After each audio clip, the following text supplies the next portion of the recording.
Luego de 36 horas, no se apaga por completo el incendio en el edificio multicomercio en el centro de Guayaquil. Televistazo explica en detalle el antes y después del colapso de parte de la estructura. La esposa de Aquiles Álvarez participó en la marcha convocada por el municipio de Guayaquil en rechazo a la detención del alcalde. La multitud recorrió varias cuadras de la avenida 9 de octubre en el centro, pero en el punto de llegada fue retirada una tarima por orden de la gobernación. El Universo cambia de dueños. La familia Pérez, que fundó el diario guayaquileño hace 104 años, anunció la venta de sus acciones a un grupo de inversionistas extranjeros. Desde hoy, las gasolinas Ecopaís y Extra son 9 centavos más caras y la gasolina Super reduce su valor en 17 centavos. En el caso del diésel, se modificó la fórmula de cálculo y bajó 1 centavo por galón. La Corte Constitucional revisará el encargo de la Fiscalía General a Carlos Alarcón. El alto tribunal tramitará con prioridad una demanda sobre las acciones administrativas que llevaron a su nombramiento. Sebastián Barreiro, el hijo de la ex vicepresidenta Verónica Abad, fue condenado a 5 años de prisión por oferta de tráfico de influencias. También pierde sus derechos políticos durante 10 años. La crisis en Cuba es general. A la falta de energía y combustibles se suman una inflación descontrolada, la escasez de alimentos y un turismo en caída que llevaron al gobierno a pedir ayuda a Rusia. El presidente subrogante de Barcelona, Miguel Montalvo, aseguró que la planificación institucional del club continúa y descartó por ahora llamar a elecciones. El sector hotelero de Ambato reporta más del 80% en reservas por la tradicional fiesta de las flores y las frutas, mientras el bosque de Montenatura y sus cascadas en el cantón Mira, en Carchi, es otra opción para los turistas. El incendio en el centro de Guayaquil continúa. Son 36 horas en las que el cuerpo de bomberos de la ciudad, con la ayuda de los equipos de otros cantones, intentan llegar al foco de las llamas para poder apagarlas en su totalidad. Un equipo de Televistazo sigue en el punto de la emergencia, pendiente de la situación. Amigos, buenas noches. Con esta noticia comenzamos Televistazo Estelar. Bienvenidos.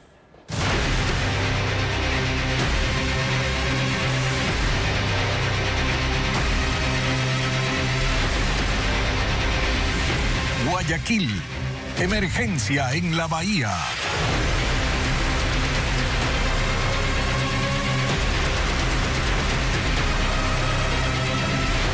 Nos vamos ahora a enlazar con Estefanía Arias en vivo, quien cubre el incendio en el edificio multicomercio en pleno centro de Guayaquil, en el corazón comercial de esa ciudad, que de hecho aún no ha podido ser totalmente controlado tras 36 horas. Estefanía, cuéntanos cuál es la situación en estos momentos. Adelante.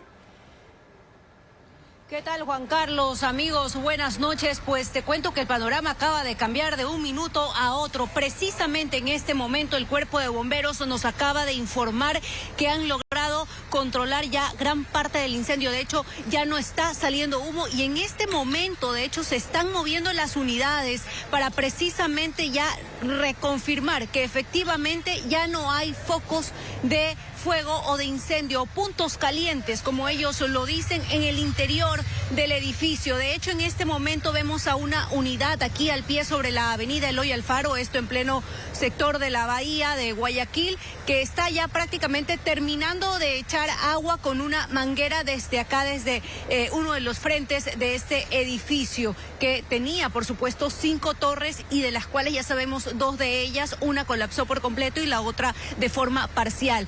Ya también nos dijeron hace unos minutos que si ya definitivamente no se va a volver a prender ningún foco, que lo van a estar verificando en las próximas horas, pues ya se retirarían la mayoría de las unidades y solamente dejarían 4 unidades precisamente vigilando para que no se vuelva a encender. Pero repetimos, exactamente hace un minuto nos confirmó uno de los jefes de la brigada que el fuego acá ha sido controlado afortunadamente después de 36 horas de esta emergencia que paralizó el centro de Guayaquil, que llevó al cierre de calles, Juan Carlos, y el panorama es el que contamos ya a esta hora, cuando son las 19 horas con 5 minutos. Ya el cuerpo de bomberos está prácticamente finalizando su tarea.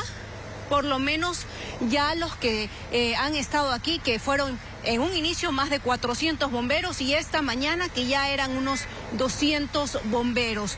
Pero realmente este incendio, aun cuando ya ahora lo han logrado controlar en su gran mayoría, ha causado graves afectaciones aquí a Guayaquil. ¿Cuáles fueron estas afectaciones? En el siguiente reportaje se lo contamos. Es la zona cero, así han denominado las autoridades al sitio del incendio que consumió una bodega y provocó el colapso de 2 de las 5 torres del edificio multicomercio en el centro de Guayaquil. Ha pasado más de un día de esta emergencia y los bomberos del puerto principal y de otros 12 cantones del país que han venido a apoyar combaten las llamas. Y es que el fuego no provenía de una sola bodega, sino de todo un piso que almacenaba distintos tipos de mercadería, la mayoría de alta combustión, que provocaron que la temperatura en el interior del inmueble llegue a los 700 grados. ¡Está cayéndose! ¡Ay! El colapso de 2 torres llevó al COE cantonal a una sesión urgente la noche del miércoles. Una de las principales resoluciones que tomaron fue la ampliación de la zona de influencia de 100 a 200 metros. Es decir, aproximadamente en 6 cuadras no está permitido el paso de peatones ni vehículos y los comerciantes que trabajan en la zona tampoco pueden acceder a sus locales. Entendemos y lamentamos la afectación por sus trabajos de aquellos comerciantes. Sin embargo, tenemos que precautelar la vida de ellos mismos y demás ciudadanos que puedan asistir a estos lugares comerciales. Esta medida se mantendrá por tiempo indeterminado, o por lo menos hasta que los bomberos logren enfriar el área. Este elemento, si es que no colapsa, porque todavía no sabemos si puede colapsar en cualquier momento, ya no es útil para evitarlo y genera un riesgo tanto para las personas, para los vehículos que transitan. Una vez que se termine la emergencia, se abre un expediente, se indica a los propietarios, al ser un bien privado, que deben correr con el derrocamiento del predio. Hasta el momento, las autoridades no han podido cuantificar las pérdidas. Indicaron que una vez controlada la situación, analizarán las afectaciones y el número total de personas perjudicadas. Estefanía, y te pregunto ahora, ¿qué va a pasar con estas estructuras, estos edificios que quedaron débiles? ¿Hay la posibilidad, en este caso, de una especie de colapso controlado? Y que también que las familias que vivían ahí, ¿qué va a pasar con este grupo de personas? ¿Están ahora en un albergue o qué posibilidad hay para que habiten en otros lugares? Porque prácticamente lo han perdido todo, incluso sus vehículos. Así es, Juan Carlos, ya las autoridades municipales adelantaron que este edificio es inhabitable. ¿Qué va a pasar con este? Pues bueno, si no colapsa en las próximas horas, como en un principio, pues ya las autoridades lo habían alertado debido a que las bases se debilitaron, sí llevaría a una demolición controlada, entraría a un proceso de demolición, y señaló Alex Anchundia, precisamente gerente de Segura EP. Las familias, bueno, estas familias fueron evacuadas, recordemos, ayer en la mañana. Lo que nos han dicho desde el municipio es que habilitaron albergues.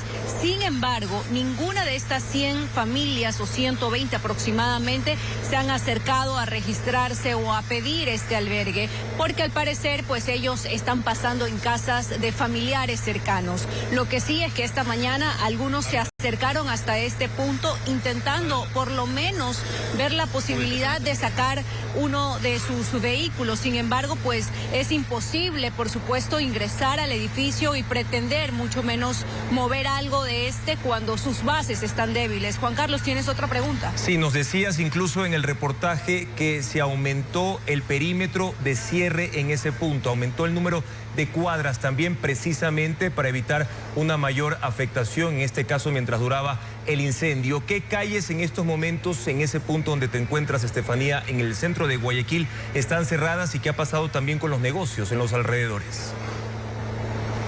Bueno, Juan Carlos, son aproximadamente 6 cuadras las que están cerradas. Recordemos que aquí el paso tanto vehicular como peatonal está restringido y sí, los locales aquí están cerrados. Todos, el día de hoy ninguno pudo abrir sus puertas. En este momento mi camarógrafo va a panear cómo los locales han permanecido cerrados y esto por supuesto les ha significado pérdidas. Ahora bien, lo que nos dijo por ahora la autoridad municipal es que de hecho están dejando ingresar a ciertos residentes o habitantes de los edificios aledaños y algunos comerciantes que deseen venir a ver sus pertenencias. Bueno, los están dejando ingresar de forma ordenada, coordinada, pero esto lo vamos a comentar y le vamos a mostrar imágenes en un reportaje que también lo preparamos más adelante, Juan Carlos, para que sepan qué va a pasar con estas personas afectadas y que sí, precisamente pues lo han perdido todo. Gracias, Estefanía, por tu informe. Pese a que el incendio ya ha sido controlado poco a poco, como lo has mencionado en los últimos minutos, seguimos pendientes de esta emergencia, sobre todo por la posibilidad de que estos edificios puedan ser demolidos en los próximos días, tomando en cuenta que la estructura quedó bastante débil tras este incendio de 36 horas. Y precisamente vamos a profundizar en este tema, porque lo que era un complejo de torres residenciales, bodegas, comercios y parqueaderos, hoy son 2 estructuras colapsadas y 3 edificios contiguos bajo riesgo estructural. En el núcleo del incendio, las temperaturas habrían superado los 800 grados centígrados, un nivel de calor capaz de debilitar el acero y hacer ceder columnas y bases. Fernando Terranova explica cómo se produjeron estos colapsos. Así se veía el complejo multicomercio la mañana del miércoles, minutos después de declarada la emergencia. Y así amaneció este jueves. La tarde del miércoles colapsó por completo una de las 5 torres de departamentos. Además, la base y los primeros niveles de una segunda torre también cedieron. El colapso ocurrió hacia el interior de los predios, sin afectar directamente la vía pública. En esta imagen se observa cómo una de las torres redujo drásticamente su altura. Casi la mitad de la estructura se vino abajo. Antes, esta edificación superaba al inmueble contiguo en al menos 7 pisos. Hoy, ambas estructuras quedan prácticamente a la misma altura. El predio afectado es una edificación de uso mixto, con viviendas, oficinas y bodegas. Tiene aproximadamente 6.000 metros cuadrados. Está compuesto por 5 torres, con cerca de 120 departamentos que fueron evacuados y un parqueadero de varios niveles, donde cerca de 15 vehículos resultaron incendiados, según estimaciones preliminares. Según el Cuerpo de Bomberos, el colapso fue consecuencia de una rápida propagación del fuego, que habría iniciado en una bodega contigua al área de parqueaderos. Una combinación de factores explicaría el comportamiento del incendio. Una estructura metálica interna que atravesaba las bodegas, sobrecarga antitécnica de mercadería, construcción de altillos improvisados y divisiones de gypsum que facilitaron la expansión de las llamas. Todo esto generó una carga térmica extrema. Las temperaturas superaron los 800 grados centígrados. A ese nivel de calor, el acero pierde resistencia y las bases y columnas metálicas terminaron cediendo. ¡Se cae, se cae! El colapso de la primera torre provocó debilitamiento en la segunda y la caída de esta, a su vez, debilitó las otras 3 estructuras. El Cuerpo de Bomberos ha advertido que si una tercera torre colapsa, podría comprometer los bloques posteriores.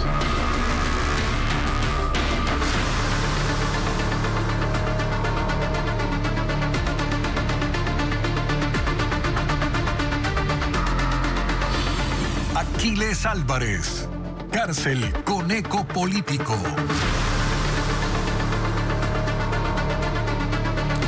El caso goleada en contra del alcalde de Guayaquil, Aquiles Álvarez, y otras 10 personas se ha desarrollado lejos del escrutinio público, con quejas de los abogados por el acceso al expediente y la privacidad de la audiencia de formulación de cargos. Fabiola Santana con más detalles.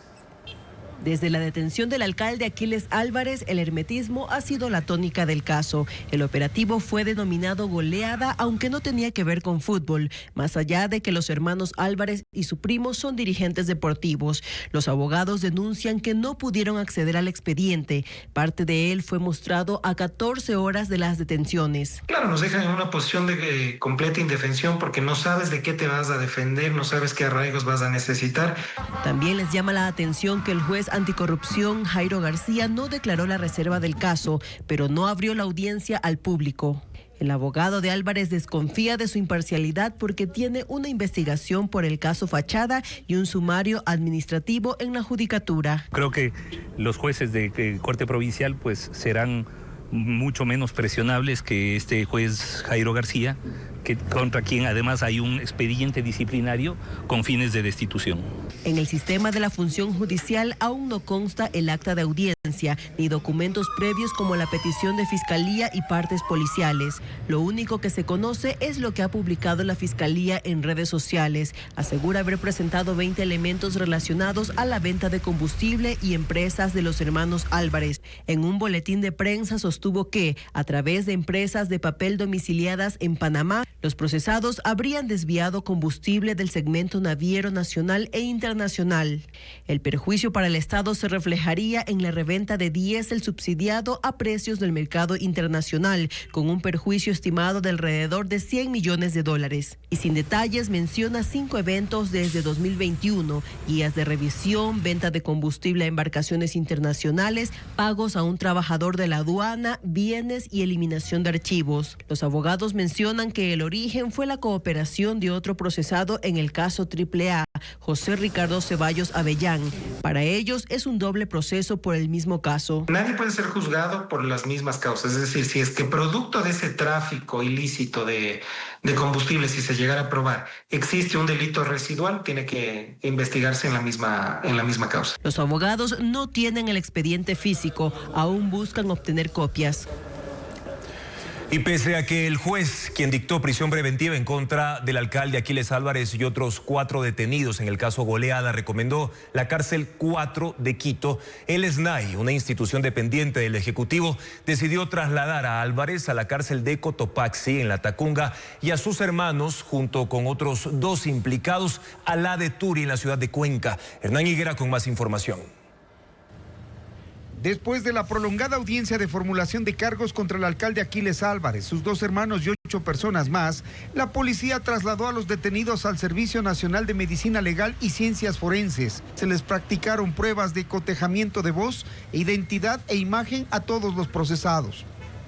Pasadas las 23 horas se hizo efectiva la boleta de excarcelación para Pedro Hidalgo, Pablo Pita, Carlos Azanza, David Álvarez, Fabio Brusone y Aparicio Loy, para quienes el juez ordenó presentación ante la Fiscalía por 4 días a la semana para garantizar la investigación que se lleva adelante por presunta organización delictiva por lavado de activos. El juez Jairo García dejó con prisión preventiva al alcalde de Guayaquil, Aquiles Álvarez, y sus hermanos Javier y Antonio, así como a Fernando Peña Herrera y César Bravo. En este oficio dirigido al SNAI, el juez García pide revisar el riesgo de cada procesado y recomienda enviarlos a la cárcel 4 de Quito. Pero el SNAI optó por llevar al alcalde de Guayaquil a la cárcel de La Tacunga.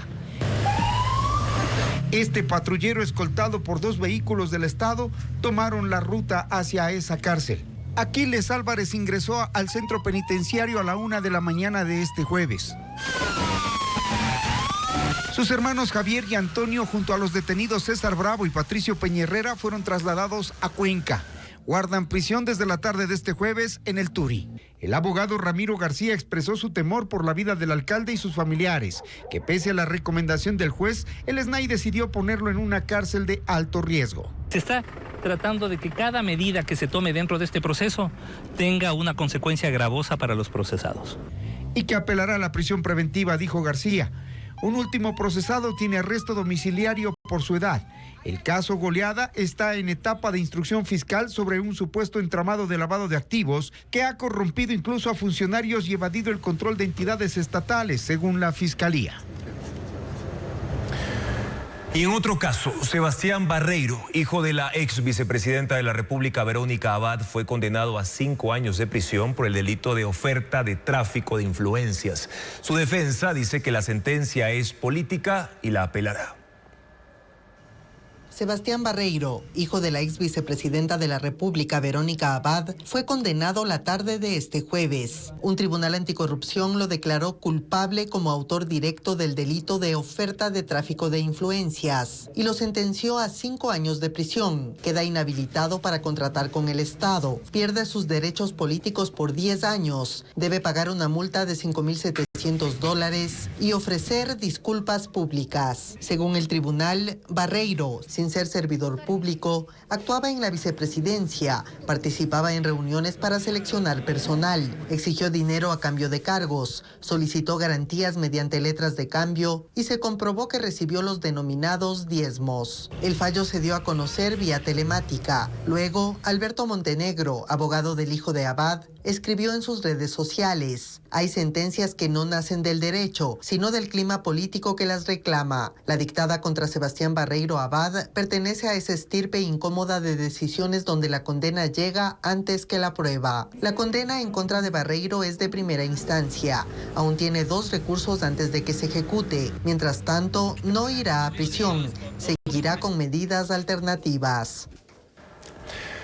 El diario guayaquileño El Universo, que por más de un siglo perteneció a la familia Pérez, anunció que su paquete de acciones fue vendido a un grupo de inversionistas extranjeros, entre los que está un grupo dueño de otros medios de comunicación en Latinoamérica.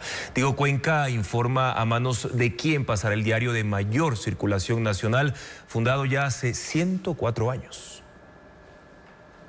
Diario El Universo tiene 104 años informando al país y desde este 12 de febrero de 2026 marca un giro en su historia empresarial porque los hermanos Carlos, César y Nicolás Pérez, principales propietarios, anunciaron en un comunicado la venta de sus acciones a inversionistas extranjeros. El anuncio de los hermanos Pérez precisaba que el grupo de empresarios está liderado por Ives Maya Pardini, radicado en Florida, Estados Unidos. Entre la poca información pública sobre él están 2 directorios empresariales estadounidenses que lo registran como directivo de empresas relacionadas a servicios de seguros, negocios y asesorías. Según los hermanos Pérez, Maya Pardini cuenta con amplia experiencia en servicios corporativos y financieros. La nueva administración de este diario tendrá como asesor a otro de sus nuevos propietarios, el grupo de inversiones Integra Capital, cuyo fundador y presidente es el argentino José Luis Manzano. Integra Capital presenta en su portafolio participación en empresas de los sectores de energía, minería, medios de comunicación, entre otros. Manzano además es conocido por su trayectoria política en Argentina, pues fue ministro del Interior del gobierno de Carlos Menem en 1989. El diario de ese país, La Nación,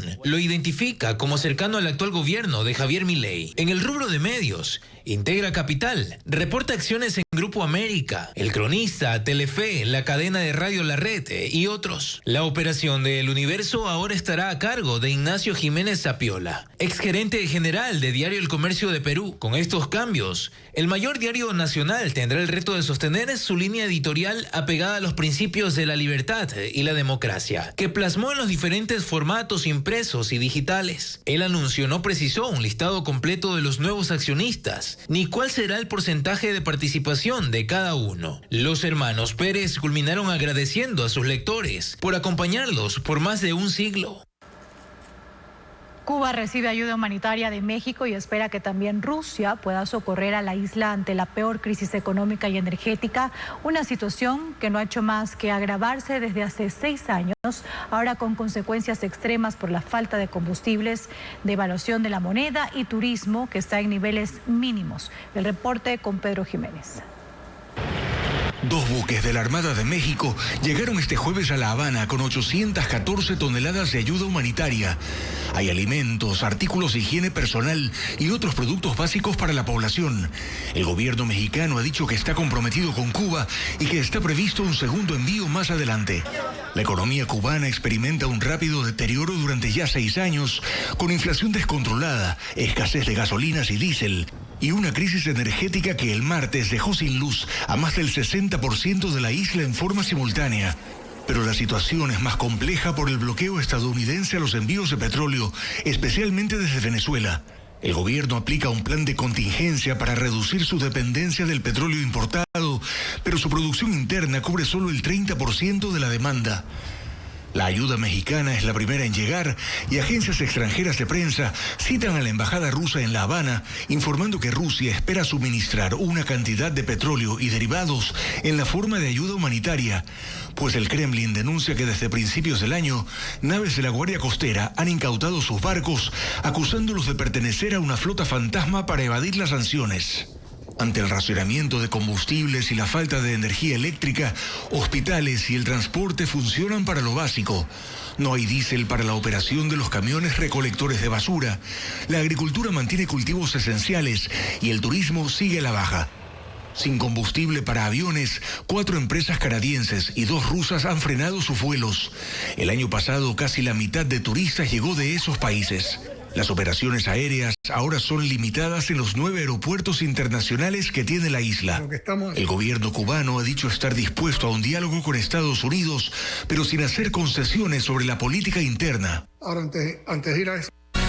Seguimos informando, amigos, aquí en Televistazo Estelar. Estamos en vivo también por ecuavisa.com y nuestra aplicación Ecuavisa Play. Ustedes tienen en pantalla el código QR, ahí lo tienen para que puedan abrir la cámara de su teléfono celular, lo acercan e inmediatamente están conectados con nosotros desde todas nuestras pantallas. Mucha atención porque la Agencia Nacional de Tránsito habilitó nuevos trámites desde este jueves 12 de febrero.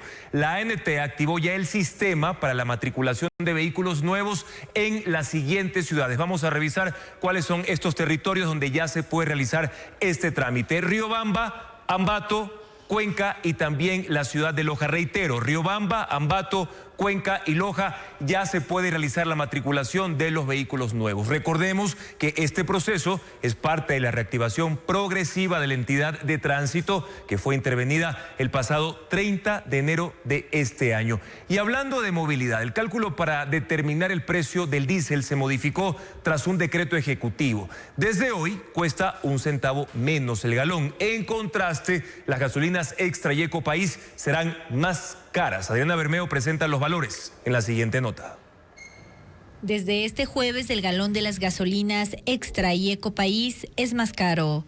Hasta el 11 de enero se cobraba $2.67 y a partir de hoy cuesta $2.76, 9 centavos más. Este precio se mantendrá hasta el 11 de marzo. El incremento ocurre porque durante los últimos 15 días los derivados han subido de precio en los mercados internacionales.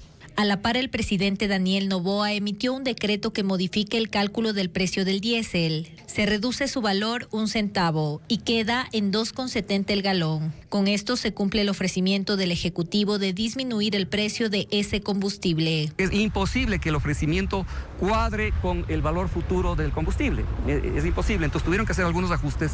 El cambio en la fórmula para fijar el precio del diésel establece que la abastecedora, en este caso Petroecuador, no podrá cobrar menos de $2.22 por el combustible. Entonces, este es un seguro adicional que tiene la abastecedora, ¿no? Y que si es que bajan los precios en el mercado internacional van a tener una gigantesca utilidad. Con respecto a la gasolina super, el precio sugerido es de $3.19, 17 centavos menos que en la última modificación. Sí, Andrea, ahora vamos a proporcionarles información en el ámbito de la salud porque el desabastecimiento de medicamentos en hospitales públicos deja a cientos de pacientes en el limbo. La crisis afecta especialmente a quienes requieren fármacos críticos como anestésicos y tratamientos para enfermedades catastróficas e incluso impulsa a algunos pacientes a buscar medicinas que por ley no pueden venderse sin receta. Desde la vicepresidencia de la República hay silencio, como le informa Carla Delgado. Los pacientes de hospitales públicos enfrentan un verdadero viacrucis para conseguir medicinas esenciales. La cruz se vuelve más pesada para quienes deben adquirir fármacos complejos como anestésicos para cirugías. La escasez en las casas de salud obliga a médicos a entregar recetas informales en pedazos de papel común y en todos los casos sin firma. En Ecuador no se puede vender anestésicos sin receta médica. La comercialización de fármacos como Propofol, Midazolam y otros medicamentos controlados requieren obligatoriamente prescripción. Pero la falta de stock empuja a los pacientes a buscarlos. Algunas farmacias se niegan a venderlos. Es un anestésico. ¿El paciente dónde me dijo que estaba? En el Eugenio Espejo le van a operar el piecito. ¿Y a qué horas le operan? A las 10 de la mañana. A las 10 de la mañana. ¿Usted no quiere dar? No, Eso yo sé. No. En otras, en cambio, los comercializan aun cuando saben que no pueden hacerlo. Buenas tardes, disculpe. Me mandaron buscar una ampolla de remifentanilo, una ampolla de propol, una funda recolectora flexible. Propofol sí, pero remifentanilo no. Las dos en 14,95. Un círculo que ante el desabastecimiento calificado como histórico por los colegios de médicos se vuelve peligroso. Mientras la vicepresidenta mantiene silencio, la viceministra de Salud intentó evadir las preguntas de los medios de comunicación en un acto público la tarde de este jueves. Pacientes y médicos están preocupados por esta situación, viceministra. Sí. Bueno, estamos trabajando. Estamos en este trabajo, estamos aportando, estamos comprando las medicinas. ¿No tienen idea cómo trabajamos? Evidentemente incómoda ante los cuestionamientos, la funcionaria no dejó claro cuáles serán las estrategias que adoptará la cartera de Estado para enfrentar la grave crisis sanitaria que atraviesa el país. Seguimos con más. Gracias, amigos, por su sintonía. En Ecuador hay dos opciones para endeudarse en un préstamo hipotecario, con un interés subsidiado por el gobierno, que es el más bajo del mercado, o con una tasa de hasta el 11%, pero sin límites de endeudamiento. Adriana Bermeo explica las condiciones de cada uno de estos créditos en el siguiente reportaje. En Ecuador, la compra de una vivienda se financia principalmente con créditos hipotecarios y hay dos posibilidades en el mercado para este tipo de endeudamiento. La primera son los préstamos con subsidio estatal, que tienen las tasas de interés más bajas del mercado. En esta franja están Plan Credicasa del BIES, con un interés de 2.99%, financia viviendas de hasta $71.504. Programa Miti Miti, con un interés de 4.99%, financia casas de hasta $110.378. La otra opción es la que ofrece cualquier institución financiera. No tiene subsidio estatal. Los intereses oscilan entre 7 y 11%. Por lo general financian el 80% de la vivienda y no tienen límite de endeudamiento. En la actualidad, el hecho de que, por ejemplo, se cree un instrumento del 2.99% o el crédito Miti Miti, eso genera la final competencia. Entonces también puede ayudar a que las tasas de interés empiecen a reducirse. Esos intereses son anuales. Por ejemplo, una persona que compra una casa de $70.000 a 25 años plazo paga, en el Plan Credicasa, cuotas de $332. La vivienda tiene un costo final de $99.675. En el programa Miti Miti, cuotas de $409. El costo final de la casa es $122.656. Y con un crédito tradicional, con tasa de interés de 9.5%, cuotas de $611, el valor final es de $183.300. Anteriormente, con la banca privada solamente se necesitaba, para un crédito de $50.000 se necesitaba $1.400 de ingresos familiares. Y ahora con el Credicasa al 2.99, para ese mismo valor de $50.000, los ingresos familiares que se necesitan son de $600. Cada institución financiera hace un análisis del perfil económico del solicitante para aprobar los créditos y asegurarse que pueda cumplir con los pagos. El informe para primer debate de la ley urgente sobre los gobiernos autónomos fue aprobado en la Comisión de Desarrollo Económico. Se mantiene en el documento la disposición para que el 70% de su presupuesto sea usado en obras y el 30% restante en gasto de personal. Patricio Díaz tiene detalles de ese informe. Las autoridades locales del correísmo y sus simpatizantes llegaron a la Asamblea en marcha para rechazar el proyecto de ley urgente del Ejecutivo sobre los gastos de gobiernos autónomos. Pedían su archivo, pero en el recinto no estaban los miembros de la Comisión de Desarrollo Económico encargada de tramitar el proyecto. Se convocaron de manera virtual a las 8 de la mañana y recién se enlazaron a la 1 de la tarde. La mayoría oficialista se ratificó en la propuesta del presidente: mantener la disposición para que del presupuesto anual de municipios y prefecturas el 70% se utilice en obra pública y el 30% en gasto corriente, es decir, pago de personal. La propuesta es progresiva: el 65% en 2026, el 68% en 2027 y en 2028 el 70%. ¿Cuál es el objetivo? Que los recursos se reflejen en inversión, en mantenimiento, en reposición de infraestructura. Se excluye de esta regla a las juntas parroquiales. Pero afuera, según los alcaldes de Quito, Esmeraldas y la prefecta de Pichincha, si eso se aplica, afectaría a los servicios sociales que dan los GATS. Vayan solamente a la construcción de un centro de salud, pero que no podamos contratar los médicos para atender ese centro de salud. El oficialismo lo niega. Dicen que hay medidas en la ley para impedir recortes. Ellos señalan que algunos municipios han incrementado personal y no precisamente para esos servicios. En 2025 se han gastado todos los municipios del país 36 millones de dólares en farra. Las autoridades correístas insistían. La afectación para Pichincha superaría los 50 millones de dólares. No podemos permitir. Si realmente los GATS, las prefecturas estuvieran en contra de este proyecto, tuviéramos 50.000 personas en la calle, no 4 pelagatos que son amigos y que lo trajeron para que saquen un cartelito. Los legisladores no descartan incluir excepciones en el informe para segundo debate. Por ahora se espera que entre martes o miércoles de la próxima semana se reúna el Pleno para tratar el tema. Al ser una ley urgente, el legislativo tiene hasta el 28 de febrero para aprobar el proyecto o archivarlo.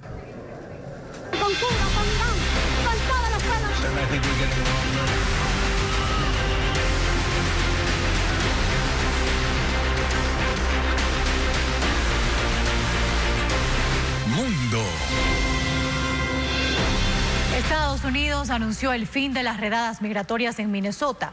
El encargado de la frontera, Tom Homan, dijo que la retirada de los funcionarios de ICE inició esta semana y que continuará la próxima. Homan además calificó la operación como exitosa tras el arresto de más de 4.000 personas. Sin embargo, el gobernador Tim Walz asegura que dejó un severo daño en la población. Luego de 2 meses de intensos operativos antiinmigrantes, protestas violentas y miles de arrestos, la ofensiva de la administración Trump en Minnesota llega a su fin. He propuesto y el presidente ha acordado que esta operación de aumento de tropas concluya.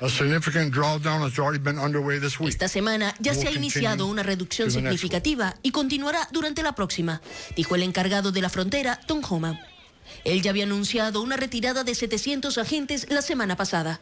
Esta vez no especificó cuántos se van, pero señaló que no son todos. Las fuerzas de respuesta rápida permanecerán aquí hasta que tengamos la seguridad de que todos los agitadores e incidentes se mantengan en un nivel mínimo. Para él, las redadas que dejaron más de 4.000 detenciones, incluyendo a un ecuatoriano de 5 años y otros niños, fueron un éxito e hicieron a Minnesota un lugar más seguro. Pero para el gobernador demócrata Tim Walz, dejaron un daño irreparable con la muerte de 2 ciudadanos y el pánico generalizado. El gobierno federal debe pagar por lo que rompió aquí. Tendrán que rendir cuentas por lo que sucedió. Homan aclaró que la retirada de Minnesota no significa el fin de la ofensiva antiinmigrantes en el país. Dijo que el presidente Trump prometió deportaciones masivas y eso es lo que Estados Unidos recibirá. La Asamblea venezolana aplazó la aprobación de la ley de amnistía. La falta de consensos en el Parlamento controlado por el chavismo obligó a suspender el debate hasta la próxima semana para revisar la propuesta. Las diferencias se presentaron en el artículo 7, que exige a los procesados y condenados a presentarse ante la justicia para ser amparados por la amnistía, lo que obligaría a opositores en el exilio a entregarse en los tribunales. La votación se dio en medio de manifestaciones de estudiantes que exigieron la liberación de los más de 600 presos políticos que siguen bajo arresto. Y la encargada de la presidencia de Venezuela, Delcy Rodríguez, dice que ha sido invitada a ir a los Estados Unidos. Esto ocurre luego de su encuentro con el secretario de Energía, Chris Wright, para lo que él denominó un histórico acuerdo energético con Venezuela. En una entrevista con un medio estadounidense, Delcy Rodríguez dijo que está considerando ir a Washington una vez que se establezca la cooperación y puedan avanzar, pues deben organizar la recuperación de la industria petrolera. Así también Delcy aseguró que está encargada del poder, pero que Nicolás Maduro, preso en Estados Unidos, sigue siendo presidente legítimo de Venezuela. Y la Guardia Costera de Estados Unidos mantiene trabajando a barcos rompehielos en el puerto de Nueva York, el río Hudson y el río Este para despejar las vías fluviales congeladas. Estas embarcaciones avanzan gracias a la forma de su casco que le permite desplazarse y por su peso triturar el hielo dejándolo en fragmentos más pequeños. El servicio se ha retomado parcialmente desde el miércoles, abriendo paso a unidades para el transporte de pasajeros de gasolina y otros combustibles, aguas residuales y basura.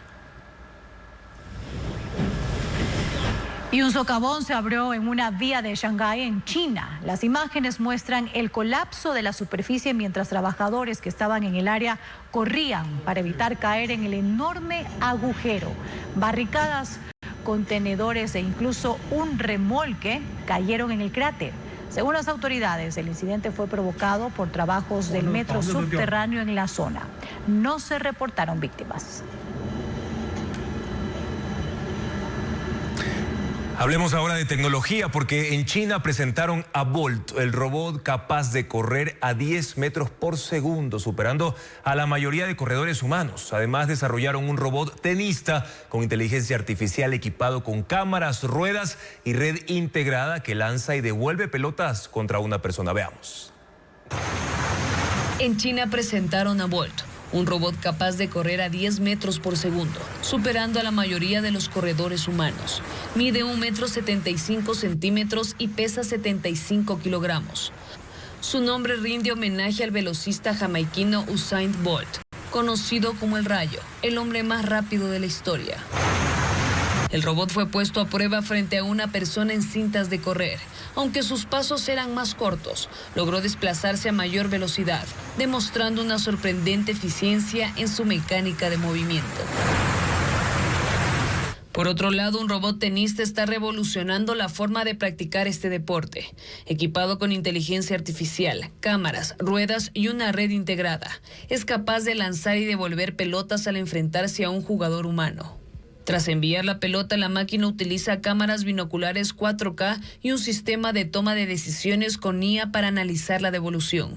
Evalúa la velocidad, la trayectoria y el punto aproximado de caída. Se posiciona rápidamente para interceptarla y en cuestión de segundos lanza una nueva pelota, manteniendo el ritmo del entrenamiento.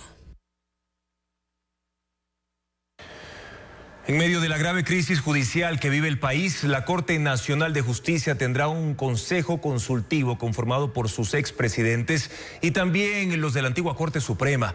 Hoy ya se reunieron y firmaron el acta de compromiso con el actual titular Marco Rodríguez, quien tiene en sus manos el pedido de una nueva terna para la judicatura.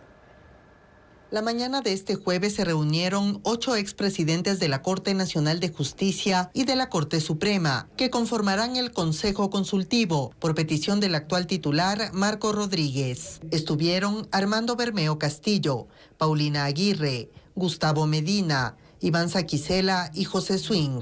De forma virtual asistieron Jaime Velasco, Roberto Gómez Mera y Carlos Solórzano Constantine. Firmaron un acta de compromiso. Prevén elaborar estatutos y reunirse periódicamente. Algunos de los asistentes informaron a Televistazo que hablaron de la necesidad de cambios en la función judicial, de la intromisión en la independencia judicial y de posibles reformas legales y constitucionales para modificar la estructura de la justicia y su sistema. La Corte Nacional ha sido parte de la crisis judicial que al momento vive el país, con un presidente del Consejo de la Judicatura envuelto en graves acusaciones y en medio de un juicio político, Mario Godoy, nombre que salió de ahí. Una presidenta alterna, Alexandra Villasís, que no puede ejercer funciones porque sorpresivamente le apareció un impedimento laboral, y un consejo de participación que le pide al actual presidente de la Corte, Marco Rodríguez, que envíe una nueva terna. En esas circunstancias, se busca el respaldo de este consejo consultivo, que según un boletín emitido por la Corte, brindará opinión técnica y recomendaciones a solicitud del presidente. Su creación deberá ser aprobada por el Pleno.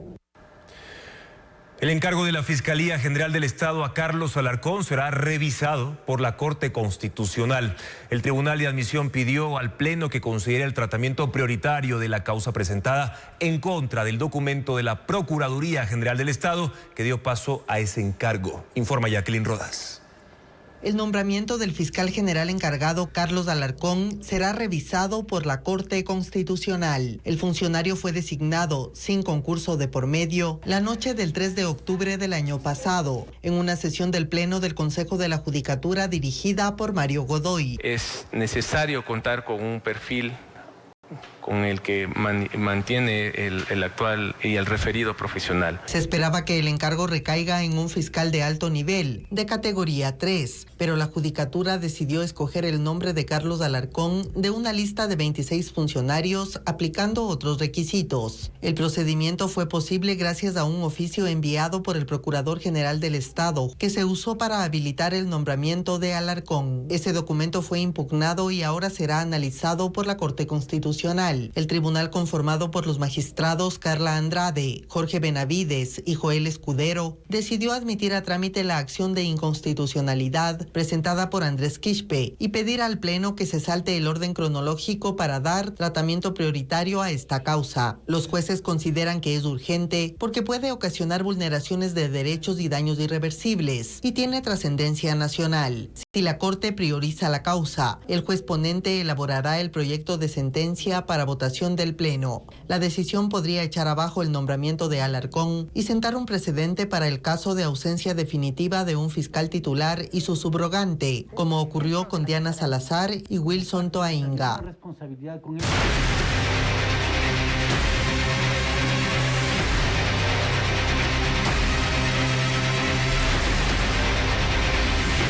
Guayaquil, emergencia en la bahía.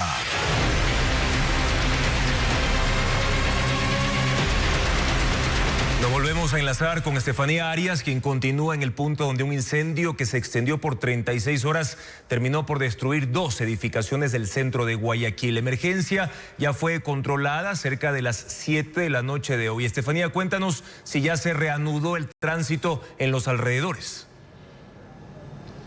Pues sí, Juan Carlos, finalmente, luego de 36 horas, como tú bien lo dices, por fin se ha controlado esta emergencia acá en el centro de Guayaquil, en el sector de la bahía, y precisamente esto pues ha llevado ya a habilitar por lo menos 3 calles, porque ya nos informó Segura EP y lo está haciendo también a través de sus redes sociales, que se mantiene por lo menos un perímetro de 100 metros cerrado todavía. No hay paso, por lo menos, por ejemplo, aquí en la avenida Eloy Alfaro, que es sobre donde está precisamente el edificio, que ya lo vemos en este momento. Está controlada la situación, pero se van a mantener aquí 4 unidades de los bomberos monitoreando 24/7 de que pues precisamente esto no se vuelva a prender. ¿Por qué? Porque aún va a ocurrir que van a haber ciertos focos, como ellos dicen, puntos calientes que se pueden prender, pero ya serán pues más fáciles de controlar a través con sus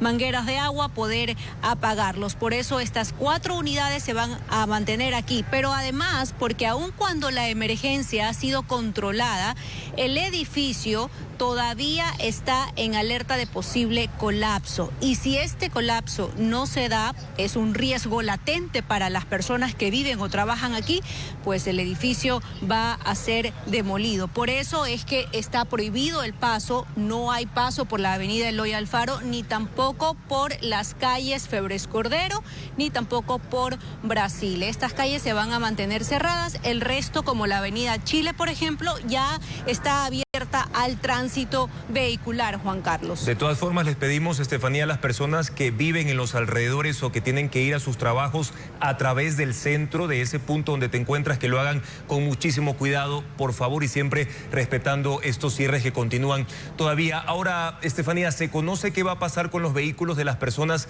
que vivían en estos edificios que colapsaron y otros que podrían colapsar incluso? ¿Qué va a pasar en cuanto a los seguros o, por ejemplo, cómo los van a sacar? Si hay incluso también la posibilidad de recuperar ciertos de estos bienes, de estos vehículos. Precisamente, y de mucha coincidencia, se lo preguntamos hace pocos minutos al cuerpo de bomberos y ellos pues ven muy difícil que estos vehículos puedan ser sacados de la zona del mezanine, que es la parte baja del edificio. De hecho, ellos dijeron que la única forma era haciéndolo pues con una grúa, que alguien vaya, amarre el vehículo, lo saque, pero esto, recordemos, es un peligro latente. Ni siquiera ellos pueden ingresar al inmueble porque tienen la alerta de colapso o en este caso de que también va a ser demolido. Ahora bien, tenemos más detalles de cómo fue controlada esta situación en una entrevista que tuvimos con el jefe de la 4ª Brigada hace pocos minutos. Escuchemos. Podemos decir que está entre un 95 a 98% controlado. Debido al colapso estructural, no podemos comprometer a nuestro personal para que pueda ingresar y llegar directamente a la parte donde todavía se almacena una temperatura moderada, se puede decir, que es la que está ayudando a combustionar un poco más nuevamente la estructura. Hoy en esta noche nos encontramos con 2 pequeños focos, a los cuales ya hay unidades que se van a quedar y decidimos que cada intervalo vamos a tener 2 grupos de vehículos en el sitio. Ahora bien, también se van a mantener aquí y para las personas que habitan o trabajan, recuerden, los locales van a estar cerrados y aún no hay paso, por lo menos en toda la vía o la avenida Eloy Alfaro, pero aquí se van a mantener las carpas de ayuda y también pueden acercarse al municipio. Las autoridades municipales han habilitado también la línea 181 para saber cómo pueden ellos recuperar sus pertenencias o en este caso para quienes quieren saber qué va a pasar con las familias, estas 120 familias que habitaban precisamente en el edificio Multicomercio. Con ellos pues se hará precisamente un análisis y se los irá por supuesto guiando en qué va a suceder, ya que pues este edificio ya fue declarado inhabitable. Repetimos, la situación por acá ha sido controlada, sin embargo se mantiene 3 calles cerradas y estarán aquí 4 unidades del Cuerpo de Bomberos monitoreando la zona y también monitoreando desde las cámaras de Segura EP. Ecoavisa siempre estará, por supuesto, aquí al pie de la noticia y lo mantendremos informado. Buenas noches. Gracias, Estefanía, también a ti por esa cobertura y por toda la información actualizada en torno a este incendio que duró 36 horas. Amigos, tengan muchísimo cuidado, sobre todo a quienes viven en los alrededores de este punto de la emergencia al momento de circular a pie o también a través de sus vehículos. Y precisamente vamos a profundizar en este tema porque más de 100 familias y 50 locales comerciales están afectados tras este incendio en el edificio Multicomercio en pleno centro de Guayaquil. Las llamas consumieron vehículos y viviendas. Las pérdidas aún son incuantificables. Los damnificados llegan a la zona cero buscando recuperar sus pertenencias. En el siguiente reportaje relatamos sus historias. Mientras el humo negro no deja de salir del edificio Multicomercio en el centro de Guayaquil, en las calles aledañas llegan desconsolados los afectados por este incendio que lleva ya más de 36 horas. José Portes junto a su esposa perdieron su vehículo que estaba estacionado en la parte del mezanine. No vivían en ese edificio, pero se parqueaban ahí desde hace 9 años, pues vivían en otro condominio que está al frente. Fueron evacuados la mañana del miércoles y recién este jueves lograron sacar algo de ropa y comida en estas maletas. No alcancé a sacar mi vehículo porque me dijeron, anda, saca, están evacuando, pero ya los carros de los bomberos ya estaban ahí atascados y no había cómo sacar, pero igualmente ahí en nuestra casa también está nuestro negocio, todo, entonces no podemos trabajar, no podemos producir ni nada. El panorama es devastador en la zona cero. Escombros, fierros retorcidos, paredes colapsadas y vehículos quemados o a punto de caer. Son unas 100 familias de este edificio y unos 50 comercios de la zona los perjudicados por la emergencia. Usted tiene el carro en el parqueadero de ese edificio. Espérame un ratito. Todos fueron evacuados. Por ahora, las autoridades los dejan pasar de forma ordenada a ver sus pertenencias o documentos. De lo que pude notar, incluso habían ciudadanos asiáticos que se registraron a sí mismos y fueron al edificio mismo donde está el percance para sacar, decían, documentos. No abrí por temor, porque ayer cuando se cayó la primera torre fue un estruendo feísimo. Y en la segunda fue peor, fue como que fuera un terremoto, fue algo feo. En medio de la emergencia, la Dirección de Protección Animal rescató a 143 animales. Hay puntos calientes que no permiten que ni siquiera los equipos de rescate puedan ingresar y controlar la situación. De hecho, los bomberos combaten el incendio desde el aire y desde el río. Sí, hay puntos calientes, en la parte, más que nada en la parte céntrica de la estructura, de las bodegas, pero todavía existe material combustible en la parte de abajo. Tenemos acumulación de gran cantidad de calor. El edificio ya fue declarado por las autoridades municipales como inhabitable, por lo que se han instalado carpas de ayuda en la zona.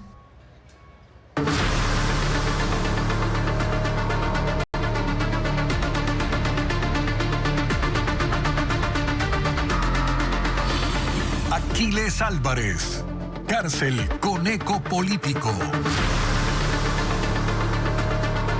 Una marcha organizada por el municipio de Guayaquil recorrió las calles céntricas de la ciudad en rechazo a la detención del alcalde Aquiles Álvarez. A la concentración acudió también la esposa del burgomaestre, Fiorella Icaza. Veamos. Eran cerca de las 3:30 de la tarde cuando dos hechos ocurrían simultáneamente en Guayaquil. Por un lado, quienes se preparaban para marchar en contra de la detención del alcalde se concentraban en el Parque Centenario, pleno centro de la ciudad. Y por otro, a 15 cuadras de distancia, frente al municipio, donde debía terminar la marcha, la policía daba cumplimiento a la orden del gobernador del Guayas de retirar la tarima en la que se iban a dar los discursos de rigor. Es más, la zona se llenó de policías y de militares en espera de la marcha que ya avanzaba por la avenida 9 de octubre.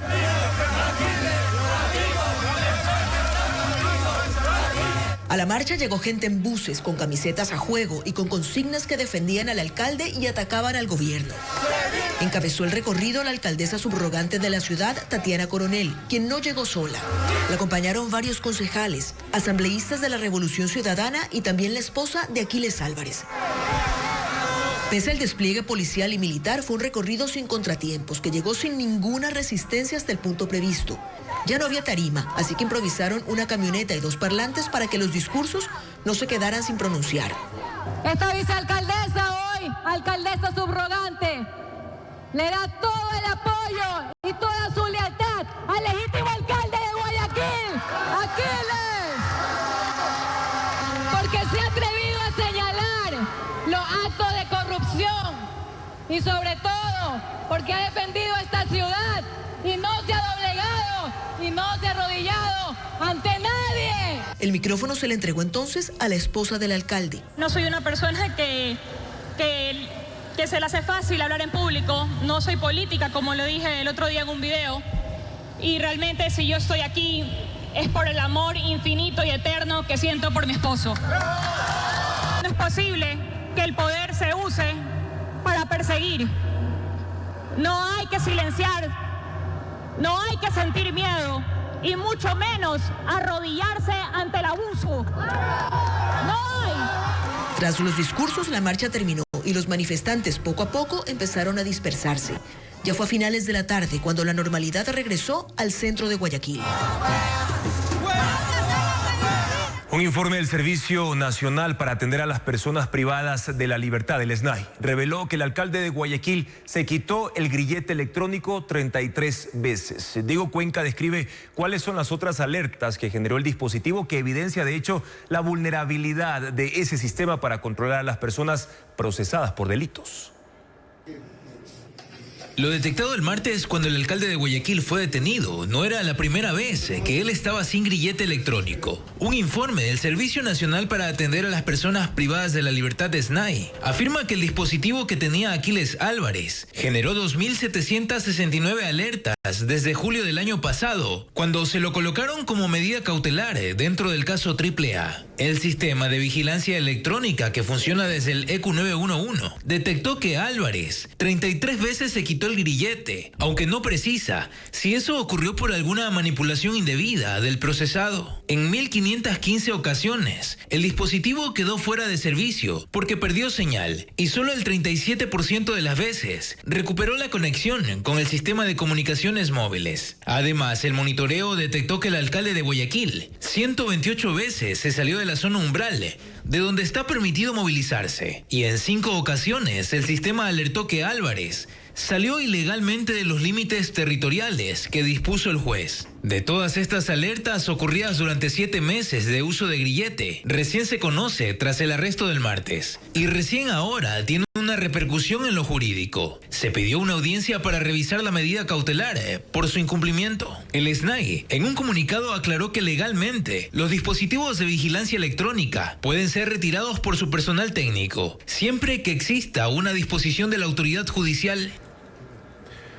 Ciudades de Ecuador constan en el ranking de las 50 más violentas del mundo. Así lo detalla el estudio de una organización no gubernamental con sede en México. Según el documento, la organización utilizó datos de prensa y del Instituto Nacional de Estadística y Censos ante la caída de los portales oficiales que publicaban las estadísticas de muertes violentas en el país. Bessie Granja tiene más detalles. 22 ciudades de Ecuador constan en el ranking de las 50 más violentas del mundo, que elabora desde 2009 el Consejo Ciudadano para la Seguridad Pública y la Justicia Penal, una organización no gubernamental de México que mide la incidencia en urbes de más de 300,000 habitantes. Puerto Príncipe, la capital de Haití, encabeza la lista por segundo año consecutivo. Según la ONG, la metodología utilizada en Ecuador agrupa varias ciudades en un solo territorio. A Babahoyo le suman Pueblo Viejo y Ventanas. Manabí Centro es la suma de Manta, Portoviejo, Jaramijó, Montecristi, Rocafuerte y Santa Ana. Guayaquil incluye Durán y San Borondón. Machala agrega Arenillas, El Guabo, Pasaje y Santa Rosa. Quevedo junta Buenafé y El Empalme. Esmeralda suma Atacames y Río Verde. Y Santo Domingo es el único que se queda solo y es la primera vez que esta ciudad ingresa a ranking.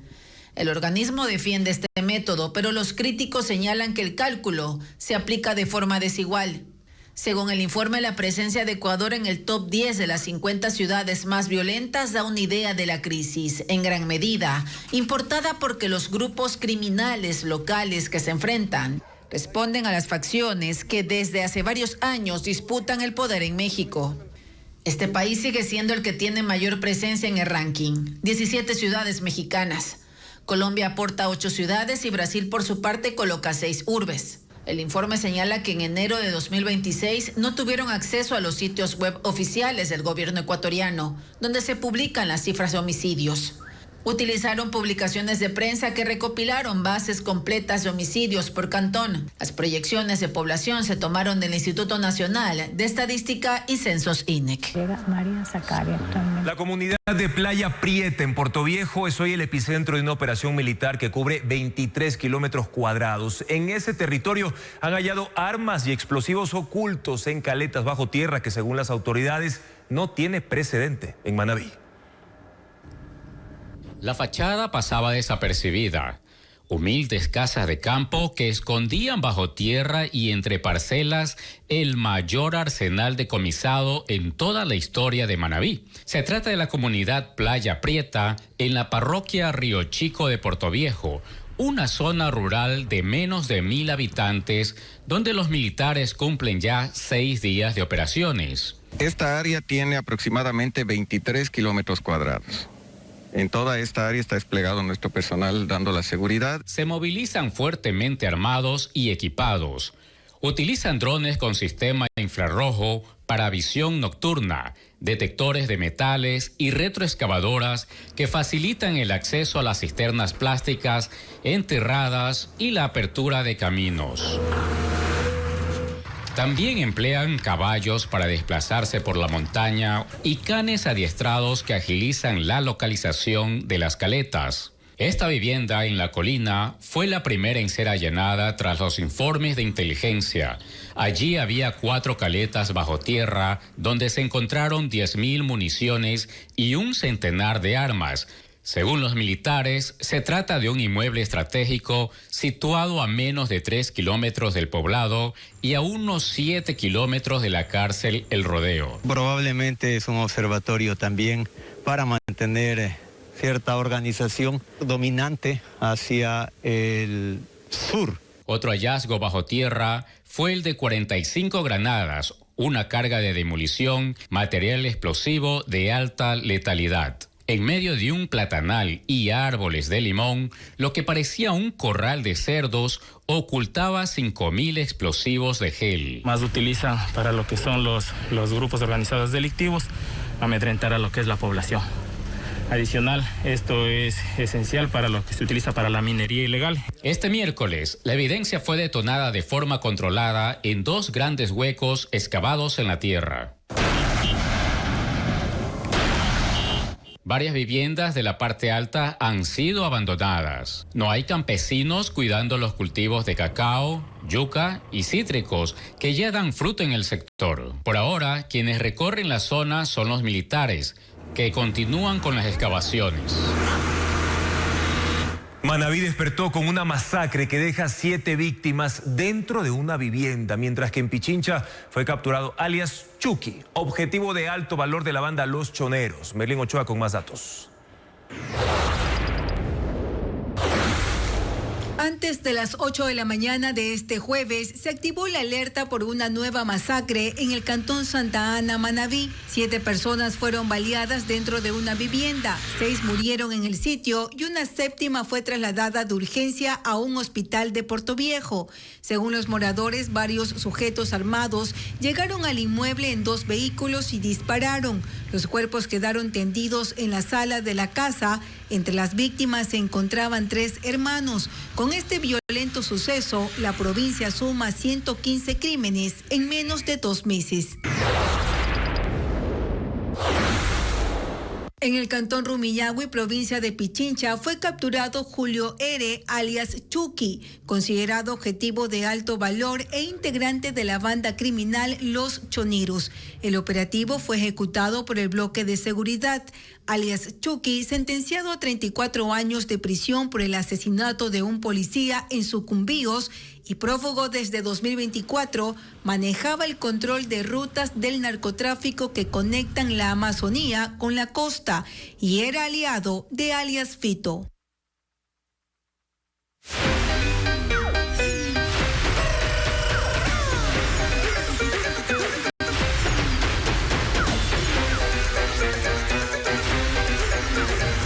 Feriado.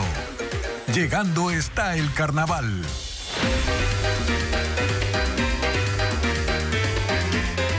Y el gobierno dispuso reducir el IVA al 8% durante el feriado de carnaval. La tarifa se aplicará solo a servicios definidos como actividades turísticas desde el sábado 14 hasta el martes 17 de febrero.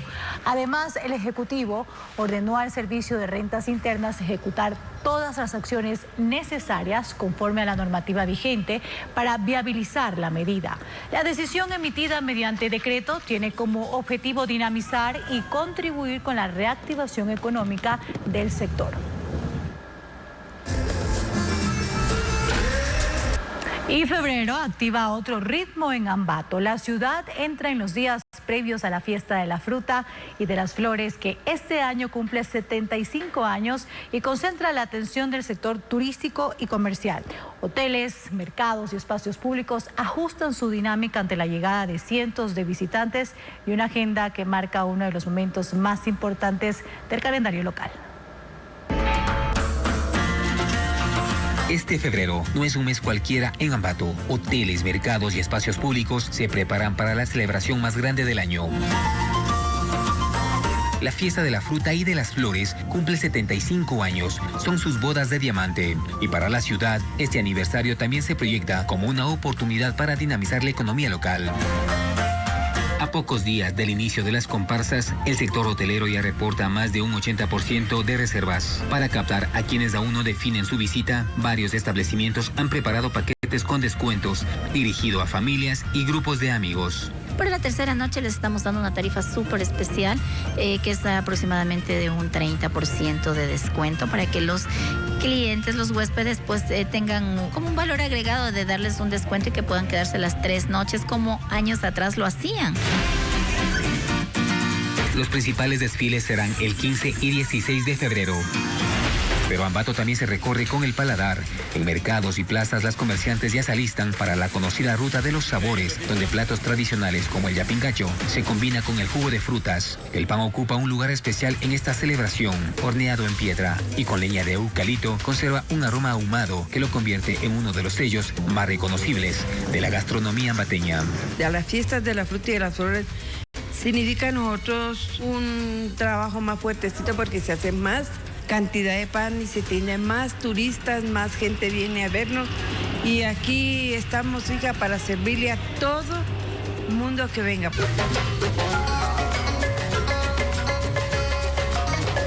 En paralelo, el municipio realiza los últimos trabajos de decoración y mantenimiento en las emblemáticas haciendas de Juan Montalvo y Juan Leomera, escenarios que también se integran a la agenda festiva de la ciudad. Estos, junto a los parques tradicionales de la ciudad, serán los escenarios principales para los 500,000 visitantes que se estima llegarán en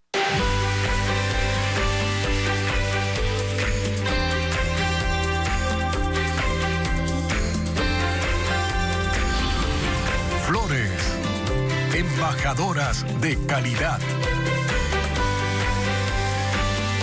Sí, las flores ecuatorianas conquistan al mercado estadounidense por su calidad, textura y durabilidad también. Con valor agregado mediante decoraciones ingeniosas, las flores de nuestros exportadores alcanzan precios más altos. En Miami, Hernán Higuera constató que un arreglo puede superar los $500. Las rosas son el 75% de las exportaciones de flores de Ecuador hacia Estados Unidos y Europa. Pero junto a ellas viajan también gipsópilas o conocidas como velo de novia, claveles, hortensias, peonias, crisantemos, azucenas y tulipanes, que ya no son solo requeridos en bouquet, sino que el cliente extranjero ha cambiado su forma de consumo.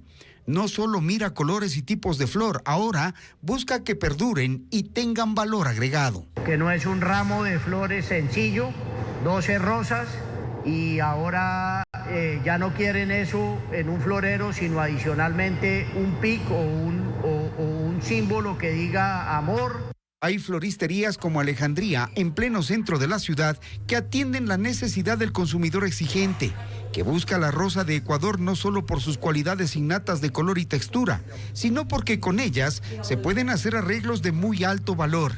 150 salieron de aquí la semana anterior y en estos días cumbres para expresar amor esperan elaborar hasta 250.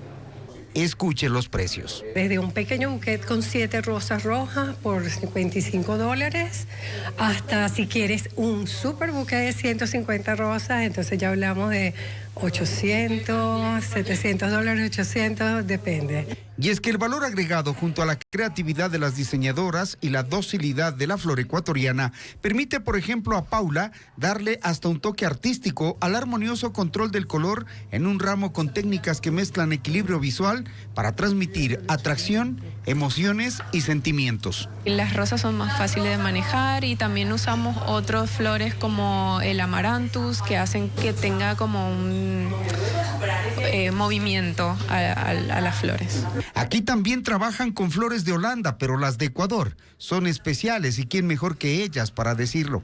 Nos encanta. Sí, son muy bellas y nosotros con eso es lo que nosotros trabajamos con las flores ecuatorianas. Amor, pasión, aprecio, admiración, apoyo, disculpas, todo eso simbolizan las flores ecuatorianas que viajan por el mundo mostrando calidad y frescura, capaces de durar 20 días.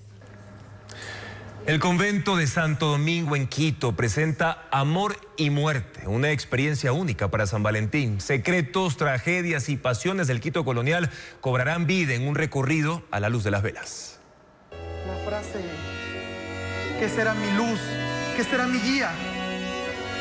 Un patriota no tiembla ante la muerte. Son historias de próceres y patriotas, cuidadosamente investigadas, que hoy cobran vida con la teatralización en el evento especial por San Valentín, Amor y Muerte. Ahora la recuerdo. La señora Manuela Espejo. Tal vez la enfermera, tal vez la periodista. Sea como sea recordada por la historia, fue una de las mujeres más importantes de mi vida. Se denomina así porque muchas de estas apasionadas historias tienen un final trágico. Encontramos el amorío de José Mejía Lequerica con Manuela Espejo, hermana del doctor Espejo. Encontramos también los amores de Sucre con la marquesa de Solanda. Mientras recorren el convento de Santo Domingo, los personajes guían a los visitantes por espacios exclusivos como el antiguo refectorio. La característica principal que tienen estos cuadros pues es que están con el nombre de la persona que está asesinada y la forma en cómo fue asesinada en aquella época. Y la biblioteca que resguarda más de 30.000 libros y valiosos tesoros históricos. Bienvenidos a la Capilla del Rosario. Es una de las capillas más extrañas que hay y muy únicas. El color rojizo alrededor de este lugar es lo que le hace tan especial. Además de la iglesia y las criptas, los asistentes caminarán por lugares que guardan leyendas e historia, todo a la luz de las velas. Una experiencia inmersiva llena de misterio, romance y memoria. Y para finalizar, este recorrido especial por San Valentín, que dura aproximadamente 2 horas y media.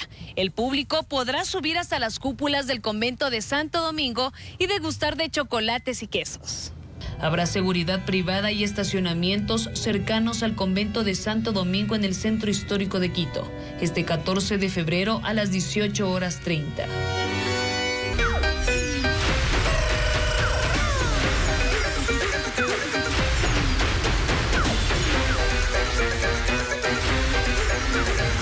Feriado. Llegando está el carnaval.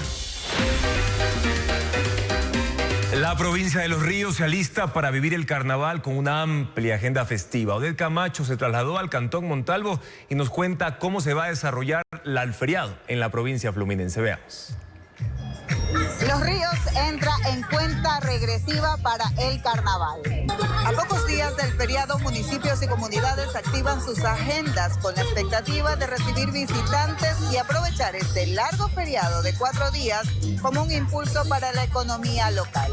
Al sur de la provincia, en el Cantón Montalvo, la fiesta se repartirá en varias zonas rurales. El cronograma contempla desfiles con carros alegóricos, fiestas populares a orillas del río Cristal y festividades con DJ locales que arrancan este fin de semana.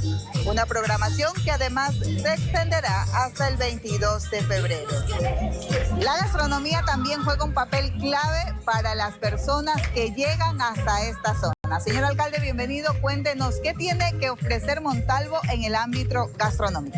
Bueno, nuestra gastronomía es bastante variada, pero hay algo particular. En carnaval, por nuestros orígenes andinos, tenemos gastronomía propia del carnaval. Y algo espectacular que se come aquí son los deliciosos chigüires. Masita de harina, quesito, manteca de chancho envuelta en hojitas de maíz, son increíbles. Y de ahí tenemos también nuestra fritadita. En Quinsaloma, el viernes 13 de febrero se hará la proclamación del Taita Carnaval y la apertura oficial de las festividades. Mientras tanto, en Babahoyo, el foco estará puesto en el tradicional balneario de la playita de El Salto, que durante 3 días consecutivos ofrecerá presentaciones de artistas nacionales e internacionales. Desde los municipios sostienen que se coordinan acciones para garantizar la seguridad y control desde los espacios donde se desarrollarán los diferentes eventos por el carnaval. Y aparte de los destinos más concurridos del norte del país, también existe un bosque primario donde el agua guía cada tramo del recorrido. En el Cantón Mira, en la provincia del Carchi, Monte Natura concentra cascadas, senderos y un clima cálido húmedo que contrasta con el paisaje andino y se convierte en este feriado de carnaval en una alternativa para quienes buscan naturaleza y descanso. Vamos a conocerlo. El agua marca el camino. Su golpe contra las rocas se escucha antes de verla y guía los pasos dentro del bosque de Monte Natura, en la zona de la primavera del Cantón Mira en Carchi. Es un área de clima cálido húmedo a 2 horas de Tulcán. Aquí, el agua desciende desde la montaña formando un sistema de 7 cascadas que aparecen una tras otra casi sin pausa. Tras una caminata de unos 30 minutos entre árboles, el paisaje se abre con una caída de agua de 30 metros. Este calorcito de aquí que nos encontramos, refrescarse y poder admirar tanta belleza que tiene nuestro país. A pocos metros, el agua cambia de forma y se convierte en un tobogán natural que invita a deslizarse. Más adelante, el sonido vuelve a multiplicarse en el sector conocido como el Jardín de las Rocas, donde varias vertientes se encuentran antes de caer nuevamente. Las cascadas vienen de 3 vertientes naturales que se bifurcan de la montaña, de la parte alta de la montaña, y más abajo a 230 metros se juntan y forman un solo caudal. La cercanía entre las cascadas, ya que ninguna supera los 50 metros de distancia, hace que la experiencia sea continua. El agua cae, corre y vuelve a caer, permitiendo al turista sentirla directamente sobre la espalda. El recorrido desemboca en esta piscina natural, rodeada de hamacas y áreas verdes.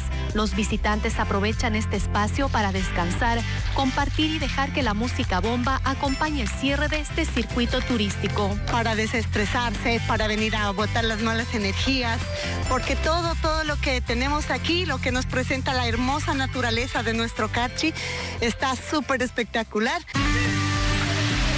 Monte Natura aún es un destino poco conocido. Recibe cada año 200 visitantes, pero con la llegada de este carnaval, los habitantes del sector esperan que más personas lo descubran y esto impulse la economía local. Otra opción más para este carnaval, este feriado. Así llegamos a la parte final de nuestra entrega informativa. Amigos, gracias siempre por su confianza y sintonía. Mañana en contacto directo estará Walter Meira, el exrector de la Universidad Católica de Guayaquil y experto en cálculo estructural, y analizará los riesgos en el centro de la ciudad por el incendio en la zona de la bahía. Además, Emilia Moscoso Borja, la ecuatoriana percusionista, en el show de medio tiempo el Super Bowl, contará su trayectoria musical hasta ser elegida por Bad Bunny. Sigan las noticias, amigos, a toda hora, siempre información actualizada en ecuavisa.com. Buenas noches.